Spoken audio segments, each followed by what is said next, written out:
Barricade International has developed a new firefighting gel that enables professional firefighters as well as property owners to extinguish fires and to protect buildings and other valuable assets in a way that has never before been possible.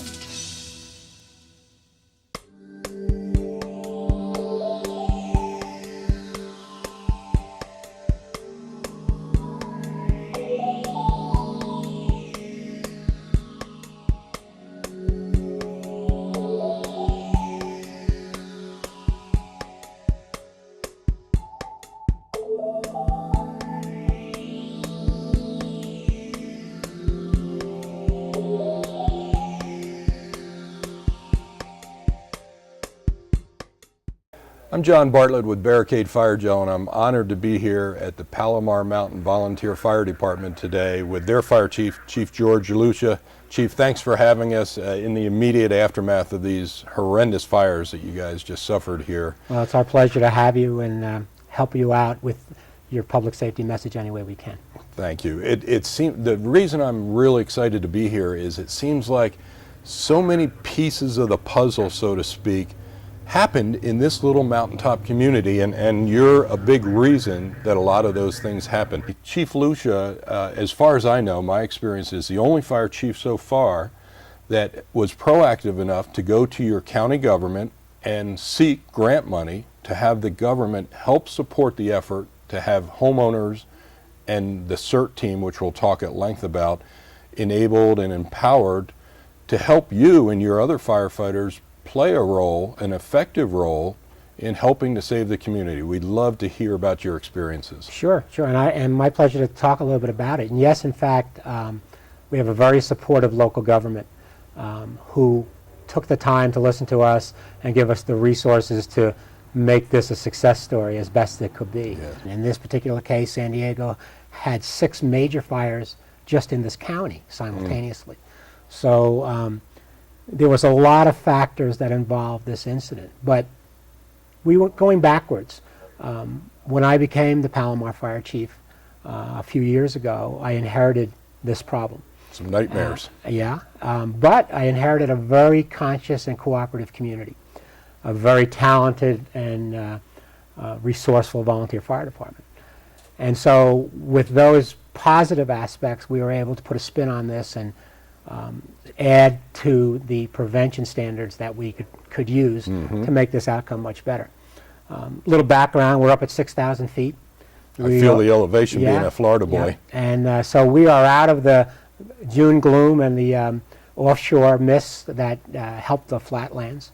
Right. We generally have a sunny day every day. Right. The fuels up here are very dry. We're in one of the biggest droughts, and it's a drought trend. Yes.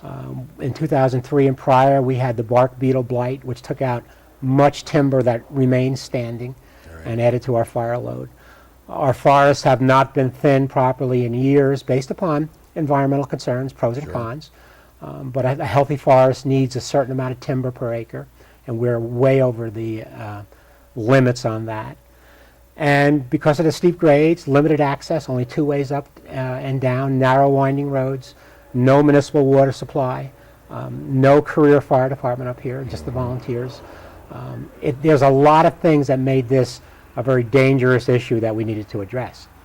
In 2003, we had a very close call. We had the Cedar and the Paradise fire down below us, and it got to the base of the mountain, and only weather made the change for us in that case. But a couple of good things happened, and I'll try to generalize a little bit.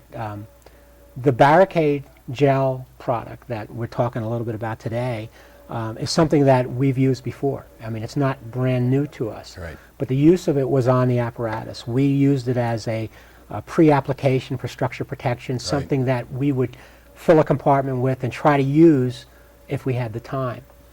But the realization came to us that we don't have the time. The firefighters are very busy on first line evacuation, responses, fire control. There's a litany of things that we need to do, and that could fall by the side. And we realized how important it was. There was a great awakening with 9/11 and Katrina that the government can't be everywhere at once. That's a fallacy. The fact that you pull that red box, you dial 911, you're going to get a red fire truck out there. It's just, if it's a regional incident, It is not going to happen. Our resources And are too thin. with the advent of search teams becoming more popular, we started a search team. We saw that they had a benefit to that. And we actually, in just July, decided to turn our stock of Barricade over to them, train them how to do it, give them their own vehicles, ATVs and water supplies, and give them that assignment of pre-application, education, supplying under the arm of the fire department. And they've been trained in that, and that's where this supply came from. We actually took it off the rigs, the stuff that we had that was from 2003, and then went after a new supply through the county based upon this program of getting these catches out to the neighborhoods. And so our theory was that we were going to educate and arm local neighborhoods, regular citizens, with the overseen by the search teams, so that we would not be tied up with them. They would understand the basis of evacuation, prepping their homes, 100-foot dispensable space, and add just that one more tool to the toolbox. It's a wonderful program because it's based around communities, little local communities. So we started out just training a single person in a neighborhood and say, you know, you'll be our captain. We want to equip you with your go bag and all the resources you need, and we'll start with you. And then that person would go out and grab people from their community, neighbors and other neighbors, and start to train them. And it turned out we'd have 5, 6, 7 neighborhoods. And a neighborhood could be as simple as the Crestline neighborhood where we will visit or did visit. Or it could be as simple as the observatory staff. Yes. Or the Christian Conference Center or the 6th grade camp or the local school. But all these little neighborhood groups, residential groups, the post office and the little complex downtown all became search focus points. And with their little neighborhood, taking care of themselves and their own little incident command, their own resource catch.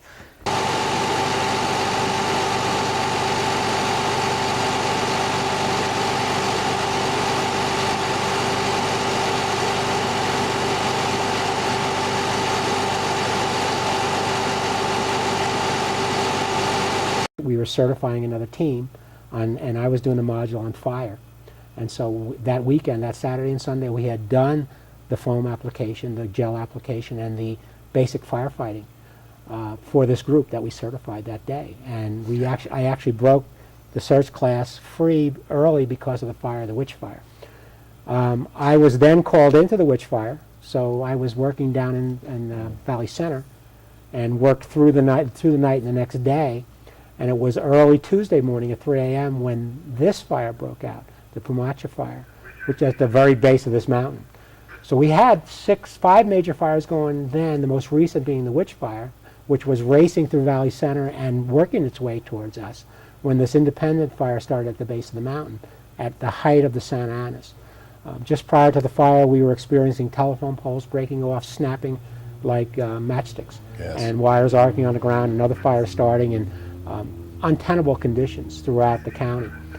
But when this fire started, it started in a small area. It was reported to be around a house on the reservation just below us. Early in, fire chiefs reported a well-established fire that was traveling with the wind in 60 to 80 mile an hour gusts to due west. I was immediately released from the fire I was on to come up to this area because I knew it and had a responsibility for Palomar Mountain. And I teamed up with that chief, who happened to be a Cleveland battalion chief, and a local volunteer chief, very similar to my circumstances of the reservation, very familiar with the area, has been in this area his entire life, knew the potential of this. We started evacuation, reverse 911s, started our equipment down the mountain to help stop the fire if we could. Worked for quite a few hours on keeping it from coming across the highway towards the mountain. There was no stopping this fire freight train going west. I mean, it traveled to Harrah's Casino within less than 30 minutes. Fire experts are telling us that the characteristics and fire behavior of this are off the chart.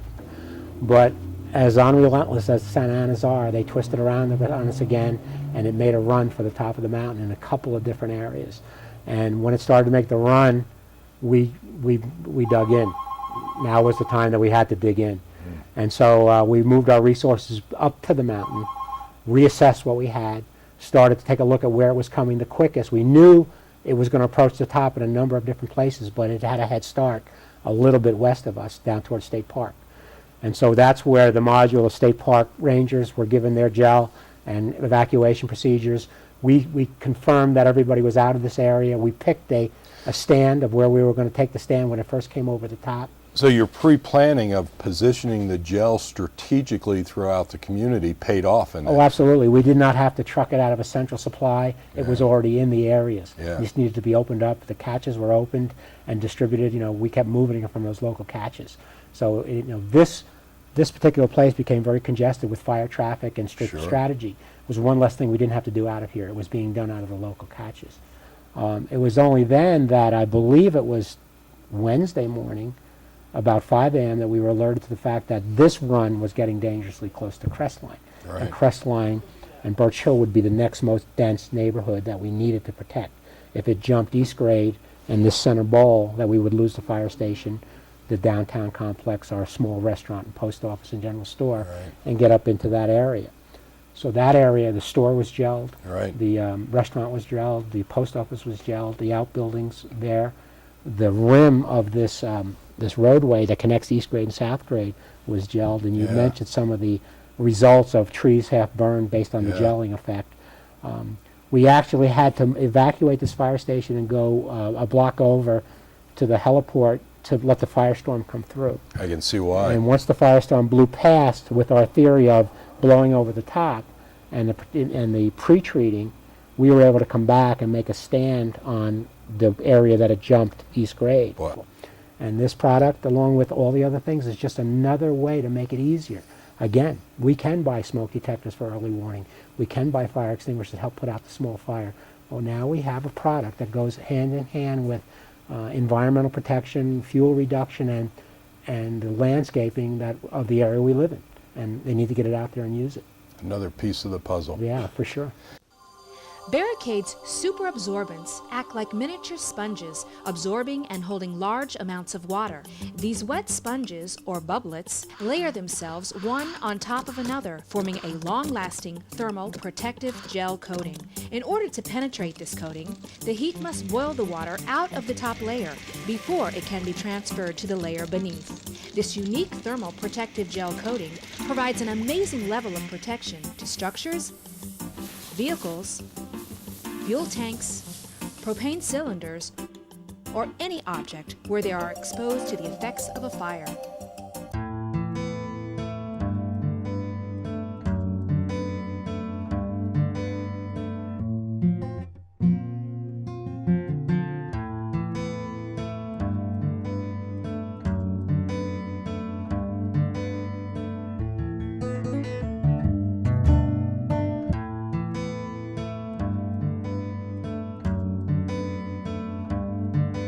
I'm John Bartlett with Barricade Fire Gel. We're here in what is still an active fire area just days after a wildfire raged through the Palomar mountain community. I'm here with Bill Leininger.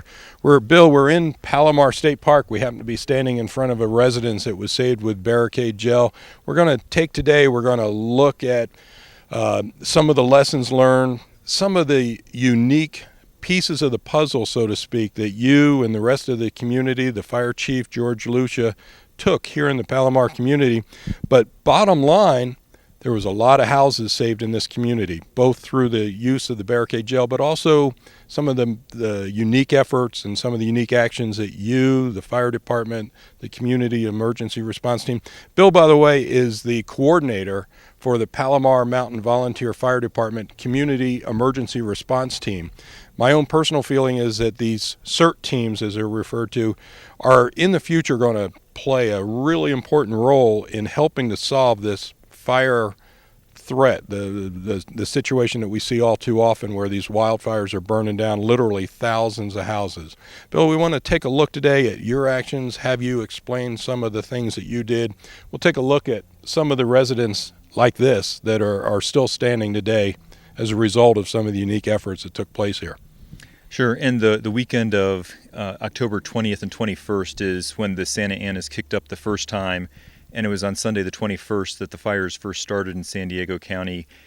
Coincidentally, we were holding more CERT training that weekend and getting more students trained and actually doing barricade training as part of that.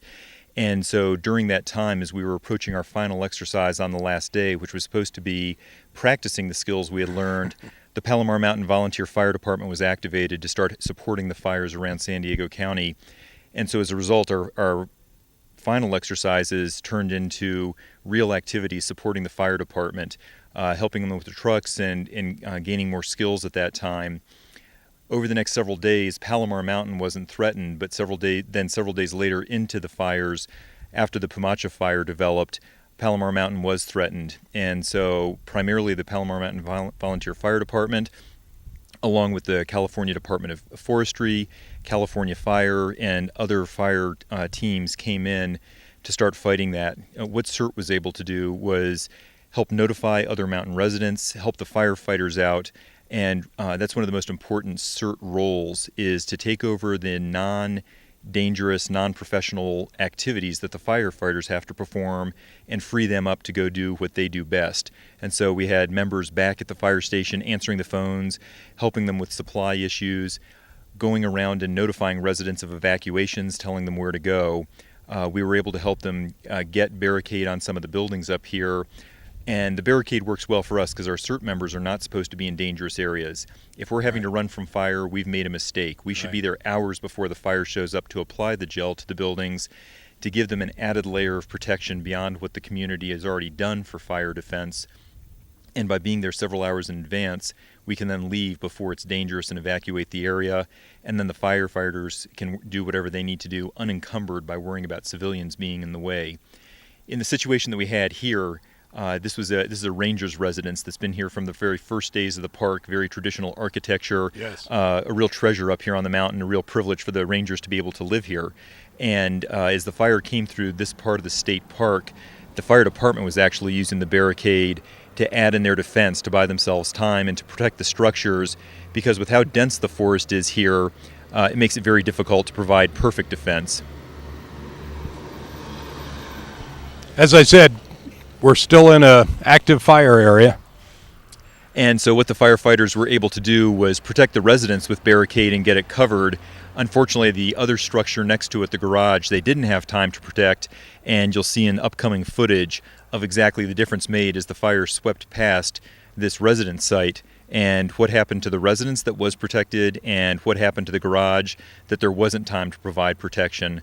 One of the reasons that there wasn't time to provide protection is that the fire chief who was in charge here had firefighters fighting fires in other parts of the park who then needed urgent support because of how rapidly the fire was moving. And so once they'd done as much as they could on this residence, they had to move on to take care of their fellow firefighters and keep them from getting into danger. So you can see with the architecture of the garage, the stone foundation, very similar to the residence for the rangers. Unfortunately, there's nothing left above that stone foundation, although the garage looked very similar to the house. And so you can see how on the hillside behind where the garage was, how the fires completely eradicated all the vegetation and burned right through it. This is up at the top of the hill, and the chimney effect from the fire coming up here made it very intense and very fast moving, which is why they didn't have a chance to defend that portion of the home site. On the other hand, if you look over at the residence, you can see that from the foundation up through the cedar shake shingle roof, it's effectively undamaged, and it looks like this on all sides of the residence. That was from the firefighters' incredible efforts defending this area, getting the Barricade in place, clearing out brush as the fire was coming up the hill. Unfortunately, there wasn't time to do that for the garage. You can't tell now after the Park Service has cleaned up the site, but when the Barricade's first put on, it looks like almost a frosting that's covered the house, or a glaze of ice that covers it to hold the water in place to protect it from the fire. Once the fire comes through and it's time to clean it up, the Barricade gel can just be rinsed off the surface, and you can see what a great job they've done now. The shutters are still intact, the siding still looks good, and you can't even really tell it was there. One thing that's very easy about the Barricade gel is it can just be rinsed off.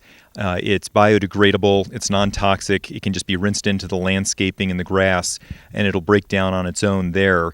So it doesn't harm anything. There are no special measures that you have to take in removing it, which makes it particularly convenient for people to use so that it can go on quickly, and then once the fire is over and it's safe to return home and start the cleanup, this is something that you can remove without any special measures or extra chemicals, then return your house to normal as quickly as possible. After it's been removed, you can see how how clean the paint looks. There hasn't been any damage to the windows. There hasn't been any damage to any of the structures around the house, even though the entire building was sprayed with it. It's back to normal, and wonderful that the Rangers still have a cabin here to return to, largely because of the protective effects of Barricade gel. We're now at Travis Johnson's house. He's one of the Palomar Mountain State Park Rangers who was here helping with evacuation efforts and safety efforts during the fire. And his house is another wood frame home with within the park. Beautiful place to live, but as you'll be able to see from the video footage, was completely surrounded by flames as the fire came through the park. Also up a small valley here that was drawing the flames directly towards it. And one of the big efforts went into saving this home inside the park. The home was covered with Barricade gel as part of the defensive efforts. So here we're looking at a close-up of the front of the Rangers' home, and you can see the Barricade gel containers left from the application. They were just detached from the hose in the applicator unit as they were changing them out so they could quickly move from unit to unit of Barricade to get it applied to the house. As you look further up on the structure, you can see where Barricade is still adherent to both the paneling and to the windows, creating a glaze over all the surfaces that holds water in place. This Barricade was applied 10 or 11 days ago, and just before the fire came through, and since then it's still been very low humidity weather throughout the top of the mountain. However, the Barricade's still holding moisture, and if you went up to the gel glaze that's still in place, you'd find that it's still wet and adherent to all the surfaces, illustrating how long it can hold water in place to provide continued protection even when you aren't immediately available to continue defending your home or when firefighters have been called to other areas on the mountain. You can see that with just a light misting of water, not enough to wash the Barricade coating off, but just enough to let it rehydrate and soak up the water. You can see how quickly it comes out to this gel, and this, even 12 days after the application, would definitely keep this house from burning again. But as you see, the house is still standing, and that was heavily gelled. And then my one day that I was gone off the mountain, they gelled my house, which saved my house. Yeah, one of the perks, I guess, of being a park ranger here in this beautiful area is that you get to live in the state park, and where we saw your house, looks like the fire came right up. Must have been pretty scary, but you had time to get the gel on your house before the fire hit? Yeah, like I said, they took care of that. That was all taken care of while I was gone, but they got the gel on. They actually started that the day I left, and when I called to find out how things were going, I did have a little scare. They had a little hesitation in their voice when they were talking about my house, but they finally told me my house was saved.